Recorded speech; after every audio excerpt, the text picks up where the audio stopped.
Hi everyone, so going to do another one of my secret prehistory videos. Now, if you ask anyone when did the first religion start, they'll tell you, well, new religion is Christianity or possibly Islam.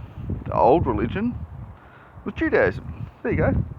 First religion was Judaism 6,000 years ago. So that's the old religion, this is the new religion. Maybe even both of Islam and Christianity. Islam is a lot newer, but they're both reasonably old nowadays. But there you go. They're the two versions of a new religion based on the old religion of Judaism, which is about 6,000 years old. No worries, or I think it's 5783 or something.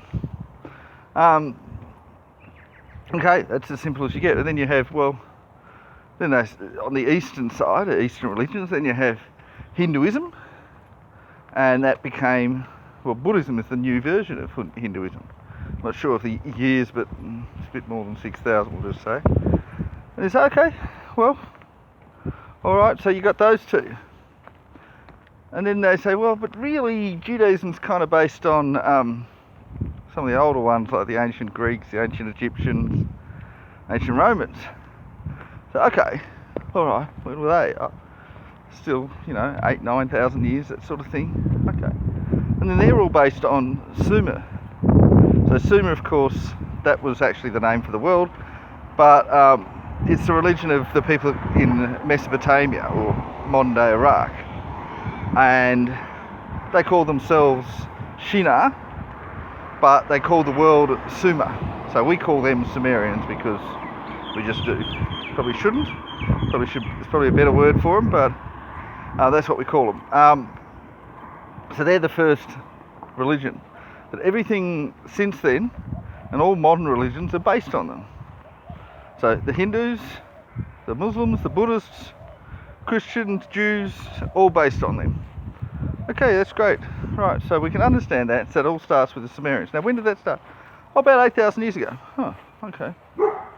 So magically, that's the old religion, and then all these newer religions that popped up not that long afterwards are all based on it. All seems a bit of a compressed time period, really, if you ask me. But that's what they say. They're saying, there was an old religion, then they had a war. And in fact, the story of the Titans, of course, they had a war with the gods. Titans being the old religion, the gods being the new religion. Okay.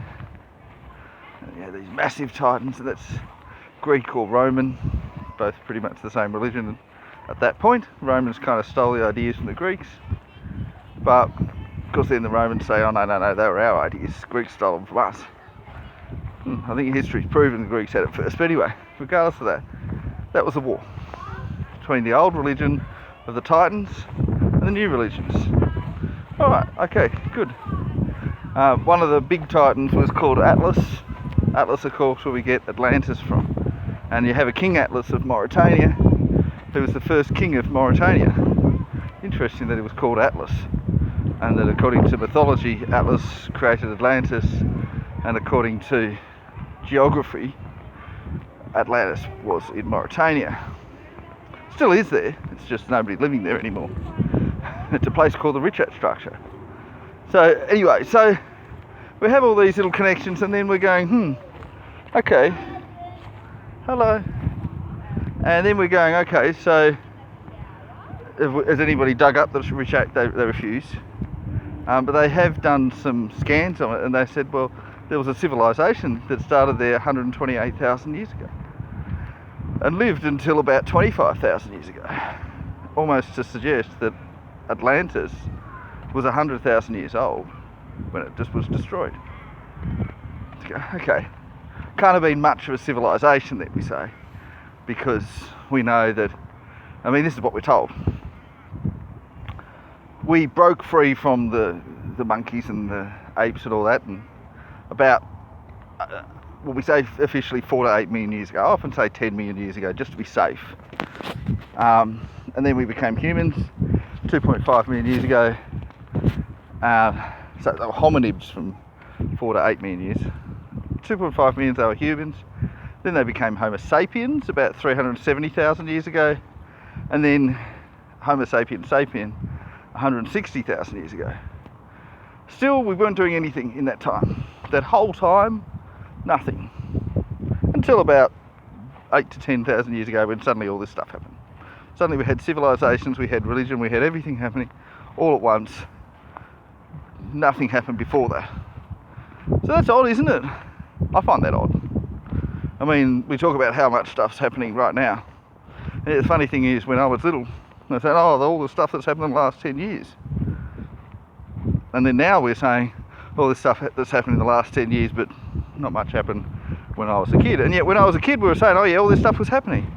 Doesn't it sort of suggest that there's such a thing as recency bias? That we're just preferring things that have only recently happened. And I think as you get older, like I'm a bit older now, 48, and you say, well, as you get older, you sort of appreciate how inaccurate all those claims are, that it's all happening really recently and that nothing happened earlier on. It's just inaccurate. And why would we have this focus starting about 10,000 years ago? Why that point? Is it because just before that we had a major cataclysm that destroyed 99% of life on Earth, and then took us a couple of thousand years or 1,400 years to recover a bit and start to build our civilizations up again? Doesn't that suggest that we had civilizations almost certainly before that as well? Well, here you go. The Sumerians themselves say that their civilization didn't start 10,000 years ago. They're saying it started a long time before that. Now, there's even some evidence that the Greeks in some ways were existing 50,000 years ago. So you go, okay. Between 35 and 50,000 years. So you go, okay. So, but then, and then we got the medieval period. According to people in the medieval period, was 100,000 years long. But according to our archaeology and all that, it's only 500 years. So what's going on with all this? Why are people saying these huge numbers when surely it's a much smaller number? Surely the medieval period was 500 years. Surely the Greeks were only around for a couple of thousand years at most. Surely all of these numbers are wrong. Well, what if they're right? What if ancient people actually were writing accurately? So we can assume they're wrong, but let's now imagine that they might be right. And that 500,000 years ago, the Sumerians came into being. Now, the reason why I say that amount, and it's not an arbitrary amount, it's because they have a thing called a king's list. The king's list says, oh yeah, this king went for this length of time, that was in this city, and all this sort of stuff, and they talked about what happened during their rule. And they go back 500,000 years, and they count for every year. Now, granted, they have some years, some of the kings that they said lived for 100,000 years. And that might seem a bit ridiculous. But they say they came from the heavens, so they say they're not humans, they're aliens. And they don't call them aliens, but essentially that's it. And that's another note. Of course, we know that gods are described as coming from the heavens up above. What if the heavens up above is just a star up above? Aren't gods and aliens synonymous with each other?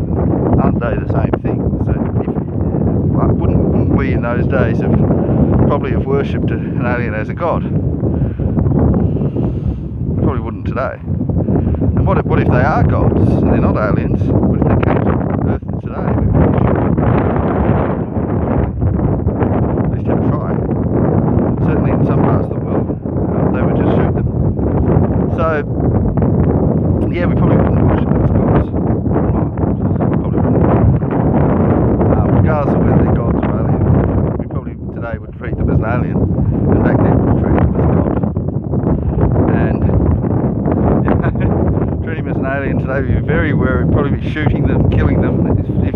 If it is possible to kill them, we would. If it's not possible to kill them, we'd be very scared. There'd be no worship right now. And of course there's the rise in people not believing in religion. But so the Sumerians said 500,000 years. So is it even plausible? We wouldn't have been Homo sapiens yet, we would have been an earlier version of human. That's okay. While they were there, in that time period, we became Homo sapiens. And they talk about the first Neanderthals. First Neanderthals were actually slightly before the first humans, 400,000 years ago. And the Sumerians talk about them being created. They call them Adamu, which mean red-headed ones. Now, red hair, I don't believe is meant to be that old, but maybe we're just a bit off with our years. We're off with a lot of things. Certainly plausible that the Neanderthals were red-haired people. And even if, let's say that we're right about how powerful people were, that we could barely do anything, does that mean that we couldn't have had gods come from the skies and all that? Of course not. They could have. So the problem is that we have this idea that we lived in caves, and we know that we didn't live in caves. There's no stage when humans or pre-humans lived in caves. Some people lived in caves, but not as a whole. That's what I'm saying. And some people live in caves today. People that live in caves is often for religious reasons, for spiritual reasons, or to be human sacrifices. The reason why there's so many bones in caves is because human sacrifices tend to become fossilised a lot more than people who are not human sacrifices. Because caves tend to be, well, that's one of the main places where you do human sacrifices, we have more record of that. That's all it is. I mean, they did do human sacrifices off cliffs and stuff. Obviously, that's not going to preserve, because the bodies are all broken up, they're eaten by sharks or whatever, or they're thrown into fire. People that are thrown into fire pits as human sacrifices are not going to preserve very well. So not all human sacrifices were in caves either, but some were. And the ones that were became fossilised. So you just got to remember that just because we don't have a fossil record of it doesn't mean that there was nothing happening.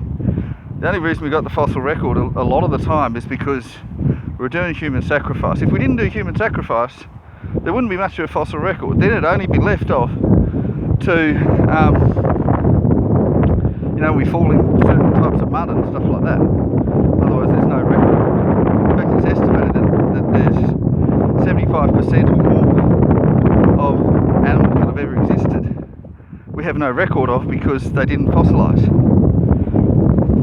And, it's lucky that humans decided to practice this kind of human sacrifice that goes into caves and such, and often fill their belly full of whatever and then just sit there until they just die. It's lucky that we did that. If we didn't do that, we'd have no record of older humans. So we do have that, but we have very little record. We did do that, and so we do have quite a lot of record. I mean, dinosaurs, we probably don't have anywhere near as much record as we should have. And that's another argument, by the way, for the idea that dragons existed, because a lot of people would say, well, if dragons existed, just because there's no fossils of them doesn't mean that they didn't exist. So after all, 3/4 of all animals there's no fossils of. And that's quite plausible. They just weren't fossilised. They existed, but they just weren't stupid enough to die in the ways that would lead you to be fossilised and fall into mud, all that sort of stuff. So quite plausible that dinosaurs did exist. Obviously they don't exist anymore, although some people in some parts of the world think they do. The Chinese think that dragons are water dragons, and that they exist in the seas, and therefore they still exist. And interestingly, of course, the Chinese say that they tempted the dragons from Norway, and the Norwegians say the dragons left. They didn't die out, they left, they went somewhere else. Perhaps they went to China. So you have all this sort of thing, and you go, yeah, okay. And of course, 500,000 years ago, what was the gods that the Sumerians worshipped? You say, oh, the Anunnaki, they're just basically like giants. Probably were titans. So yeah, but they didn't actually worship the Anunnaki. They also had a Gigi as well, and people are like, well, where'd these Gigi come from? They look kind of like eagles, but human size, or actually bigger than that. And then they say, well, actually, in the skies above, they worship dragons, but they're world dragons. They're the size of the world, of Earth. And you go, okay, so that's the earliest representation of dragons. And that came from the Sumerians. So they replaced the old religion, which was fairies and the like. That's the actual old religion. It's from millions of years ago. Replaced them with dragons. And you had a dragon versus fairy war. They might not have literally had a war because the dragons are off into space and the fairies are hiding off into their little otherworld places and their little tunnels. So they probably didn't fight directly, but in the imaginations of people, they did. That's assuming the fairies are real and assuming that the dragons are real and that they're not just made up. Because people never saw the dragons because they were in space. The greatest evidence of the existence of dragons was that they had a foot. They called the dragon's foot, which was actually the nations of Scandinavia, Norway, Sweden and Finland and Denmark together look like a dragon's foot.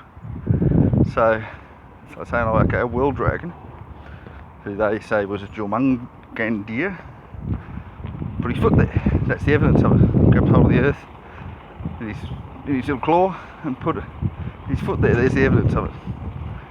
But yeah, so 500,000 years ago, look, I think it's quite plausible. Do we even know that there wasn't a civilization then? I don't think we can really say that there definitely wasn't. There's no evidence of it. But, you know, we also have 11,400 years ago, there was a massive cataclysm, which we know definitely was worldwide, definitely happened. And these things happen every 15 to 25,000 years, roundabout. And they destroy large sections of the world. And it's like continents rise and fall. So some go above the ocean that was previously underneath, some go underneath that was previously above the ocean, and it just changes. And that sort of thing, that is cataclysmic. That is absolutely devastating, and it wouldn't just last for like 5 years. Some people say it lasted 700 years. So, you know, if you have that kind of thing, yeah, you could easily have had civilization before that. Now, they would have been different. They might not have had our buildings that looked the same as this. It probably didn't look much the same. But it's hard to imagine what they might look like. But they might look the same too. And it might have happened time and time again. In fact, how do we know when the first actual civilization started? It's very hard to say. But if we base it on these documents, there were civilizations 500,000 years ago. And they might not have been as powerful as today's ones, but they were something. People were living in houses of some kind. And yeah, and it's not like a complete straight line of advancement. It's like it goes down a bit, or goes up a bit, and then it gets destroyed, go way down, and then goes up again in little waves sort of thing. That's how civilization probably really works. Because you have to account for the cataclysms. If you don't account for the cataclysms, then you can't account for anything before the last cataclysm. So as soon as you do that, you'll say, okay, before the last cataclysm, we were more advanced than we are today. So you go, oh, because obviously we're not at the cataclysm. We will reach our peak when we're at the next cataclysm, and at that point we'll be more advanced than we were before the last cataclysm, probably. And so on and so forth. So, yeah, and humanity's probably been more powerful than it is today, probably 5 or 6 times, maybe more than that. And was it that powerful 500,000 years ago? Probably not. But it probably wasn't as backward as we think, because the world's been reset many times over. You know, they might have been, you know, as bad as they were, or as backward as we were 2,000 years ago, maybe. Maybe that was the peak during that cataclysmic cycle. You know, it's really hard to say for sure. But I think that makes more sense than the idea that we just did nothing, and then suddenly, boom, everything. The idea of suddenly, boom, everything suggests that something or someone has interfered to make us suddenly go more advanced at a very rapid rate. And the alternative is that we do this all the time. We've previously been this event. So, yeah, there's a lot of things to consider there, but certainly, is it possible that 500,000 years ago that's when the Sumerians actually started? Oh, I'd say absolutely. I'd say it's pretty unlikely that it didn't start then, because why would they document it that deeply if it didn't? Now, did they change some of the things about what happened? Maybe. Did they say, oh, this was one person 124,000 years? Maybe that's an exaggeration. But I'd say that they existed in some format 500,000 years. Yeah. I mean, we know humans are older than that. So, yeah. And we kind of forget that sometimes. We forget that humans are that old. Anyway, that's it from me. Bye-bye now.